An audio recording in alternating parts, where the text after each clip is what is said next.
Real ಲೈಫಲ್ಲಿ couples ಅಂತ ಕೇಳ್ಪಟ್ವಿ, ರೀಸೆಂಟಾಗಿ ಮದುವೆನೂ ಆಗ್ತೆ ಅಂತ ಕೇಳಿದ್ವಿ. ಸೊ ರಿಯಲ್ ಲೈಫಲ್ಲಿ ಏನಾದ್ರು ಜಗಳ ಕಿತ್ತಾಟ ಆದಾಗ ಸೀರಿಯಲ್ ಅಂತ ಬಂದಾಗ ಕ್ಯಾರೆಕ್ಟರ್ಸು ಚೇಂಜ್ ಆಗ್ತಾ ಇರುತ್ತೆ. ಸೊ ಏನಾದ್ರು ಕ್ವಾಟ್ಲಿ ಕೊಡೋ ಥರ ಕ್ಯಾರೆಕ್ಟರ್ ಬಂದಾಗ ಆ ರಿವೆಂಜಿನ ರಿಯಲ್ ಲೈಫಲ್ಲಿ ಹೋಗಿ ರಿಯಲ್ ತಗೊಂಡಿದ್ದೀರಾ? ನಮ್ಮ ರಿಯಲ್ ಲೈಫಲ್ಲಿ ಅಫ್ಕೋರ್ಸ್ ಜಗಳ ಆಗೇ ಆಗುತ್ತೆ ಕಪಲ್ ಅಂದಮೇಲೆ. ಅದನ್ನ ಸೀರಿಯಲಲ್ಲಿ ಕ್ಯಾರಿ ಮಾಡಲ್ಲ. ಕ್ಯಾರೆಕ್ಟರ್ಸ್ ಅಲ್ಲಿ ಕ್ಯಾರೆಕ್ಟರ್ ಅಂತ ಬಂದ್ರೆ ನಾವು ಕ್ಯಾರೆಕ್ಟರಲ್ಲೇ. ನಿಜನ ಸುಳ್ಳು ಅಂತ ನಂಗೆ ಯಾಕೋ ಡೌಟ್. ಇಲ್ಲ ಕೆಲಸಕ್ಕೆ ಇದು ಮಾಡಲ್ಲ. ಇರತ್ತೆ ಕಟ್ ಅಂದ್ಮೇಲೆ ಅದೆಲ್ಲ ಆಕ್ಷನ್ ಅಂದ್ಬಿಟ್ರೆ ಕ್ಯಾರೆಕ್ಟರ್.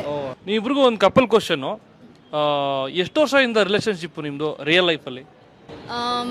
4 years. 4 years. ಓಕೆ. ಅವ್ರ ನಂಬರು, ಅವ್ರದ್ದು ಫೋನ್ ನಂಬರು ಲಾಸ್ಟ್ ಡಿಜಿಟ್ಸು ನಿಮ್ದು ಅವ್ರದ್ದು, ಅವ್ರು ನಿಮ್ದು ಹೇಳ್ಬೇಕು ಉಲ್ಟಾ. Last 4 digits. One second. ಟಕ್ ಅಂತ ಹೇಳ್ಬೇಕು, ಯೋಚನೆ ಮಾಡಂಗಿಲ್ಲ. 1841. ನೀವ್ ಹೇಳಿ. 7785. ಅವ್ರು ಹೇಳೋಷ್ಟ್ರಲ್ಲಿ ಯೋಚನೆ ಮಾಡಿ ಬ್ರೋ ಒಂದೇ ಕೆಟಗರಿ.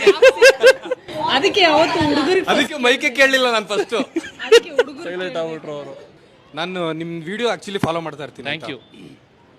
ನೀವು ಬಿಫೋರ್ ನಿಮ್ಮ ಬಗ್ಗೆ, ನಿಮ್ಮ ಕಪಲ್ ಬಗ್ಗೆ ಏನೇನೋ ಮಾತುಕತೆ ಬಂದಾಗ ಏನೇನೋ ಬ್ಯಾಡ್ ಅದಕ್ಕೆ ಅಂತ ಸ್ವಲ್ಪ ಜನ ಇರ್ತಾರೆ. ಹೌದು. ಅವಾಗ ನೀವು ತೊಗೊಂಡು ಸ್ಟ್ಯಾಂಡ್ ನಂಗೆ ತುಂಬ ಇಷ್ಟ ಆಯಿತು. ನಿಮ್ಮ ಲೈಫಲ್ಲಿ ಅವ್ರ ಜ್ಯೋತಿಯಾಗೇ ಇರಲಿ. Thank you so much. ನಿಮಗೂ ಅಷ್ಟೇ, ಫ್ಯೂಚರಲ್ಲಿ ಮದುವೆ ಆಗ್ತಿದ್ದೀರಾ. All the very best. ಸಿಗೋಣ ಎಲ್ಲಾದರೂ. ಥ್ಯಾಂಕ್ ಯು, ಡೆಫಿನೆಟ್ ಆಗಿ.